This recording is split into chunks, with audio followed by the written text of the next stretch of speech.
ನಮಸ್ಕಾರ. ವಿಕೆ ಡಿಜಿಟಲ್ ನ್ಯೂಸ್ಗೆ ಸ್ವಾಗತ. ವಿಶ್ವ ಯೋಗ ದಿನಾಚರಣೆ ನಾಳೆ ಅಂದರೆ ಜೂನ್ 21ರಂದು ನಡೆಯಲಿದೆ. ಇದಕ್ಕಾಗಿ ದೇಶದ ಎಲ್ಲೆಡೆ ಭರದ ಸಿದ್ಧತೆ ನಡೆದಿದೆ. ಪ್ರಧಾನಿ ನರೇಂದ್ರ ಮೋದಿಯವರು ಈ ಬಾರಿ ಆಂಧ್ರಪ್ರದೇಶದಲ್ಲಿ 3 ಲಕ್ಷ ಜನರೊಂದಿಗೆ ಯೋಗ ಮಾಡಲಿದ್ದಾರೆ. ಅಂತಾರಾಷ್ಟ್ರೀಯ ಯೋಗ ದಿನಾಚರಣೆಯ ಪ್ರಯುಕ್ತ ಆಂಧ್ರಪ್ರದೇಶದಲ್ಲಿ ಶನಿವಾರ ಆಯೋಜನೆಗೊಳ್ಳಲಿರುವ ಬೃಹತ್ ಕಾರ್ಯಕ್ರಮದಲ್ಲಿ ಪ್ರಧಾನಿ ನರೇಂದ್ರ ಮೋದಿಯವರು ಭಾಗವಹಿಸಲಿದ್ದಾರೆ.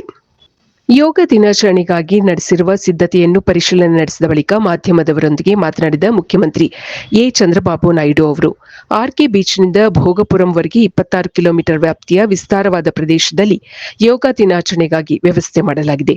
ಇಲ್ಲಿ ಸುಮಾರು 3 ಲಕ್ಷದ ಜನರು ಏಕಕಾಲದಲ್ಲಿ ಯೋಗ ಮಾಡಬಹುದು ಎಂದು ಮಾಹಿತಿ ನೀಡಿದರು. ಬೆಳಗ್ಗೆ 6:30ರಿಂದ 8ರವರೆಗೆ ನಿಗದಿಯಾಗಿರುವ ಈ ಕಾರ್ಯಕ್ರಮವನ್ನು ಗಿನ್ನೆಸ್ ವಿಶ್ವ ದಾಖಲೆ ಸೇರಿದಂತೆ ಹಲವು ದಾಖಲೆಗಳನ್ನು ನಿರ್ಮಿಸುವ ರೀತಿಯಲ್ಲಿ ಆಯೋಜಿಸಲಾಗುವುದು ಎಂದು ಚಂದ್ರಬಾಬು ನಾಯ್ಡು ಇದೇ ಸಂದರ್ಭದಲ್ಲಿ ತಿಳಿಸಿದರು.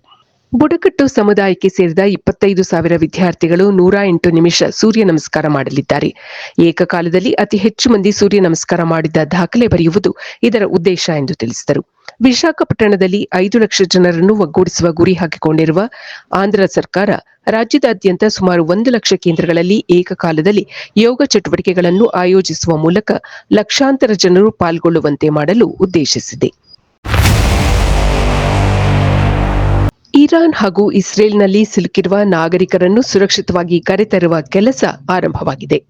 ಇಸ್ರೇಲ್ ಹಾಗೂ ಇರಾನ್ ನಡುವಣ ಸಂಘರ್ಷ 8ನೇ ದಿನಕ್ಕೆ ಕಾಲಿಟ್ಟಿದೆ. ಆ ದೇಶಗಳಲ್ಲಿರುವ ತಮ್ಮ ನಾಗರಿಕರನ್ನು ಸ್ಥಳಾಂತರಿಸುವ ಕಾರ್ಯವನ್ನು ಭಾರತ ಸೇರಿದಂತೆ ವಿವಿಧ ದೇಶಗಳು ಆರಂಭಿಸಿವೆ. ವಾಯುಪ್ರದೇಶ ಸಂಪೂರ್ಣವಾಗಿ ಸ್ಥಗಿತಗೊಂಡಿರುವುದರಿಂದ ಪರ್ಯಾಯ ಮಾರ್ಗಗಳನ್ನು ಆಶ್ರಯಿಸಿವೆ. ಇರಾನ್ ಸೇನಾ ನೆಲೆ, ವಸತಿ ಪ್ರದೇಶಗಳನ್ನು ಗುರಿಯಾಗಿಸಿ ಇಸ್ರೇಲ್ ದಾಳಿ ನಡೆಸುತ್ತಿದೆ. ಇದರಿಂದಾಗಿ ನೂರಾರು ಮಂದಿ ಮೃತಪಟ್ಟಿದ್ದಾರೆ. ಇದಕ್ಕೆ ಪ್ರತಿಯಾಗಿ ಇರಾನ್ ನಡೆಸುತ್ತಿರುವ ದಾಳಿಯಲ್ಲಿ ಈವರೆಗೆ 10ಕ್ಕೂ ಹೆಚ್ಚು ಸಾವು ಸಂಭವಿಸಿವೆ.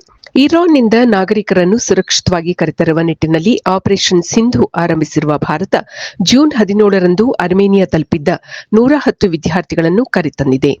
ಇರಾನ್ನಲ್ಲಿದ್ದ 17 ರಾಜತಾಂತ್ರಿಕ ಅಧಿಕಾರಿಗಳು ಮತ್ತು ಅವರ ಕುಟುಂಬದವರನ್ನು ಅಜರ್ಬೈಜಾನ್ಗೆ ಸ್ಥಳಾಂತರಿಸಿರುವ ಬಲ್ಗೇರಿಯಾ ತನ್ನ ಜನರನ್ನು ಸ್ವದೇಶಕ್ಕೆ ಕರೆತರುವ ಪ್ರಯತ್ನ ಮುಂದುವರಿಸಿದೆ. ಇರಾನ್ನಿಂದ 1,600ಕ್ಕೂ ಹೆಚ್ಚು ಮತ್ತು ಇಸ್ರೇಲ್ನಿಂದ 100 ನಾಗರಿಕರನ್ನು ಸ್ಥಳಾಂತರಿಸುವುದಾಗಿ ಚೀನಾದ ವಿದೇಶಾಂಗ ಸಚಿವಾಲಯ ಹೇಳಿದೆ. ನಾಡಹಬ್ಬ ಮೈಸೂರು ದಸರಾ ಮಹೋತ್ಸವವು ಈ ಬಾರಿ 11 ದಿನ ನಡೆಯಲಿದೆ. ಹೀಗೆ ಪಂಚಾಂಗದಲ್ಲಿ ಮುಹೂರ್ತ ಬಂದಿರುವುದು ಉತ್ಸವದ ಇತಿಹಾಸದಲ್ಲೇ ಇದು ಮೊದಲು. ಚಾಮುಂಡೇಶ್ವರಿ ದೇವಿಯು ರಾಕ್ಷಸನಾದ ಮಹಿಷಾಸುರನನ್ನು ಸಂಹರಿಸಿದ ದುಷ್ಟ ಶಿಕ್ಷೆ ಶಿಷ್ಟ ರಕ್ಷಣೆಯ ಕಥೆಯನ್ನು ಈ ಆಚರಣೆ ಸಂಕೇತಿಸುತ್ತದೆ. ಸಾಮಾನ್ಯವಾಗಿ ದಸರಾ ಎಂದರೆ ದಶಹರ ಅಂದರೆ 10 ದಿನಗಳ ಆಚರಣೆ. ನವರಾತ್ರಿಯ 9 ರಾತ್ರಿಗಳು ಕಳೆದು 10ನೇ ದಿನದ ವಿಜಯದಶಮಿ ಹಾಗೂ ಆ ದಿನ ಜಂಬೂ ಸವಾರಿ ವಿಶೇಷವಾಗಿರುತ್ತದೆ.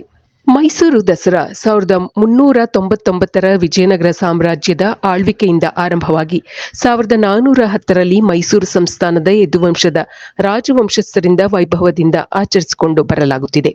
400 ವರ್ಷಗಳ ಇತಿಹಾಸದಲ್ಲಿ ಯಾವತ್ತೂ 11 ದಿನಗಳ ಕಾಲ ದಸರಾ ಆಚರಣೆ ನಡೆದಿದ್ದು ಕಂಡುಬಂದಿಲ್ಲ.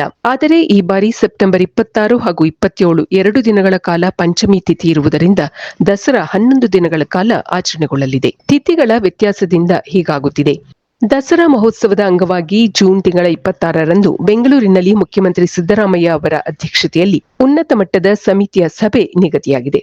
ಸರ್ಕಾರ ಆಯೋಜಿಸುವ ವಿಶ್ವವಿಖ್ಯಾತ ಜಂಬೂ ಸವಾರಿ ಮೆರವಣಿಗೆ ಯಾವ ದಿನ ನಡೆಸಬೇಕು ಎಂಬ ವಿಷಯದ ಬಗ್ಗೆ ಚರ್ಚೆ ನಡೆಯಲಿದೆ. ದಸರಾ ಮಹೋತ್ಸವ ಕುರಿತಂತೆ ಅಂತಿಮ ನಿರ್ಧಾರ ಕೈಗೊಳ್ಳುವ ಸಾಧ್ಯತೆ ಇದೆ.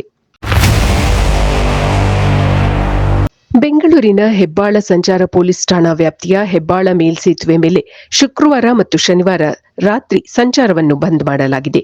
ವಾಹನ ಸಂಚಾರಕ್ಕೆ ಪರ್ಯಾಯ ಮಾರ್ಗದ ವ್ಯವಸ್ಥೆ ಮಾಡಲಾಗಿದೆ.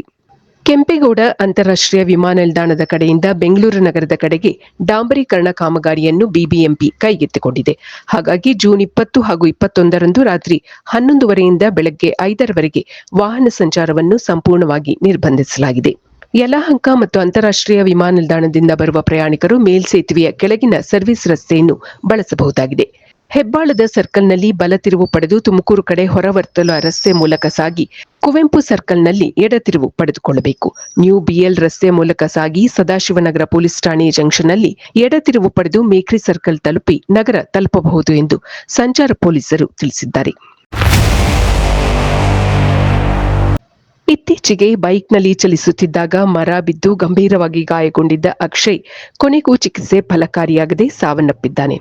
ಅಧಿಕಾರಿಗಳ ನಿರ್ಲಕ್ಷ್ಯದಿಂದಲೇ ಸಾವು ಸಂಭವಿಸಿದೆ ಎಂದು ಕುಟುಂಬಸ್ಥರು ಆಕ್ರೋಶ ವ್ಯಕ್ತಪಡಿಸುತ್ತಿದ್ದಾರೆ. ಜೂನ್ 15ರಂದು ಸಂಭವಿಸಿದ ಈ ದುರಂತದಲ್ಲಿ ಮರದ ಕೊಂಬೆ ಮೇಲೆ ಬಿದ್ದು ಗಂಭೀರವಾಗಿ ಗಾಯಗೊಂಡಿದ್ದ 29 ವರ್ಷದ ಅಕ್ಷಯ್ 5 ದಿನಗಳ ಸಾವು ಬದುಕಿನ ಹೋರಾಟದ ಬಳಿಕ ಜಯನಗರದ ಅಪೋಲೋ ಆಸ್ಪತ್ರೆಯಲ್ಲಿ ನಿನ್ನೆ ನಿಧನರಾಗಿದ್ದಾರೆ. ಜೂನ್ 15 ಭಾನುವಾರ ಅಕ್ಷಯ್ ತಂದೆ ಶಿವರಾಮ್ ಅವರ ಬರ್ತ್ಡೇಯ ಸಲುವಾಗಿ ಅಪ್ಪನಿಗೆ ಮಟನ್ ತರಲು ಹೋಗಿ ವಾಪಸ್ ಬರುತ್ತಿದ್ದಾಗ ಬ್ರಹ್ಮ ಮಂದಿರದ ಬಳಿ ಮರದ ಕೊಂಬೆ ಮುರಿದು ಅಕ್ಷಯ್ ತಲೆ ಮೇಲೆ ಬಿದ್ದಿತು.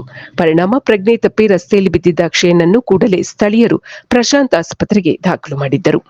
ನಿನ್ನೆ ಮೃತಪಟ್ಟಿರುವುದಾಗಿ ಆಸ್ಪತ್ರೆಯ ಮೂಲಗಳು ತಿಳಿಸಿದೆ. ಅಕ್ಷಯ್ ಸಾವಿಗೆ ಅಧಿಕಾರಿಗಳ ನಿರ್ಲಕ್ಷ್ಯವೇ ಕಾರಣ ಎಂದು ಕುಟುಂಬಸ್ಥರು ಆರೋಪಿಸುತ್ತಿದ್ದಾರೆ. ಒಣಗಿದ ಮರಗಳ ರೆಂಬೆಗಳನ್ನು ಕತ್ತರಿಸುವಂತೆ ಸ್ಥಳೀಯರು ಹಲವು ಬಾರಿ ದೂರು ನೀಡಿದರೂ ಅಧಿಕಾರಿಗಳು ಸ್ಪಂದಿಸಿರಲಿಲ್ಲ ಎಂದು ಆರೋಪಿಸಿದ್ದಾರೆ. ಮುಂಜಾಗ್ರತಾ ಕ್ರಮವಾಗಿ ನಿನ್ನೆ ಜಯನಗರದ ಅಪೋಲೋ ಆಸ್ಪತ್ರೆಗೆ ಪೊಲೀಸ್ ಭದ್ರತೆ ನೀಡಲಾಗಿತ್ತು.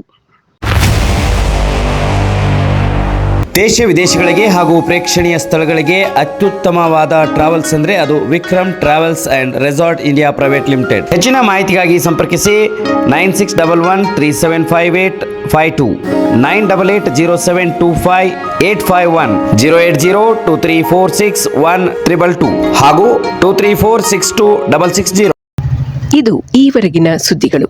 ಮತ್ತಷ್ಟು ಸುದ್ದಿಗಳಿಗಾಗಿ ನೋಡ್ತಾ ಇರಿ ವಿಕೆ ಡಿಜಿಟಲ್ ನ್ಯೂಸ್. ವೀಕ್ಷಕರೇ, ವಿಕೆ ಡಿಜಿಟಲ್ ನ್ಯೂಸ್ ಯೂಟ್ಯೂಬ್ ಚಾನೆಲ್ ಅನ್ನು ಲೈಕ್ ಮಾಡಿ, ಸಬ್ಸ್ಕ್ರೈಬ್ ಮಾಡಿ ಮತ್ತು ಹೆಚ್ಚಿನ ಜನರಿಗೆ ಶೇರ್ ಮಾಡಿ.